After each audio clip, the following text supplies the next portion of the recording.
பிரச்சாரத்தை மேற்கொண்டுட்டு இருக்கோம். இதோட நோக்கம் என்ன அப்படின்னாக்கா, அண்ணன் எடப்பாடியார் அவர்களோட ஆட்சி உங்களுக்கு எப்படி இருந்துச்சு?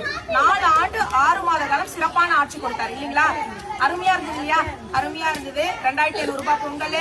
இன்னைக்கு கள்ளக்குறிச்சியில மருத்துவ கல்லூரி வருதுன்னா நம்ம அண்ணன் எடப்பாடியார் அவர்கள் தான் காரணம். அந்த ஆட்சியில சிறப்பா இருந்துச்சு.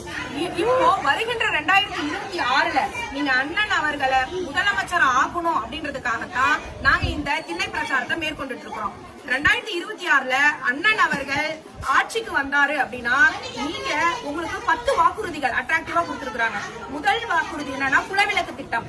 அனைத்து குடும்ப அட்டைதாரர்களுக்கும் மாதந்தோறும் 2000 ரூபாய் சரிங்களா உங்களோட அக்கௌண்ட்டுக்கு கிரெடிட் பண்ணப்படும். இரண்டாவது வாக்குறுதி என்ன அப்படின்னு பாத்தீங்கன்னா கேஸ் சிலிண்டர். கேஸ் சிலிண்டர் இருக்கு இல்லீங்களா?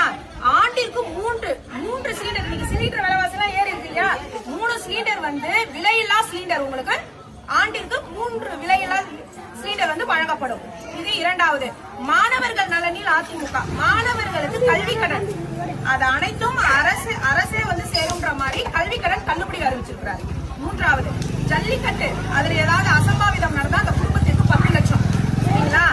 5 லட்சம் அதாவது 5 லட்சத்திற்கு மேற்பட்ட மகளிர்களுக்கு இருசக்கர வாகனமாக 25,000 ரூபாய் மானியம் கிரெடிட் பண்ணப்படும் அவங்க அக்கௌண்ட்ல சரிங்களா?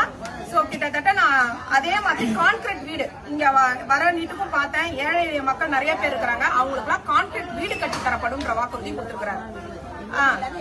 ஆமா சோ கான்கிரீட் வீடு கட்டி தரப்படும் சொல்லியிருக்கிறாரு.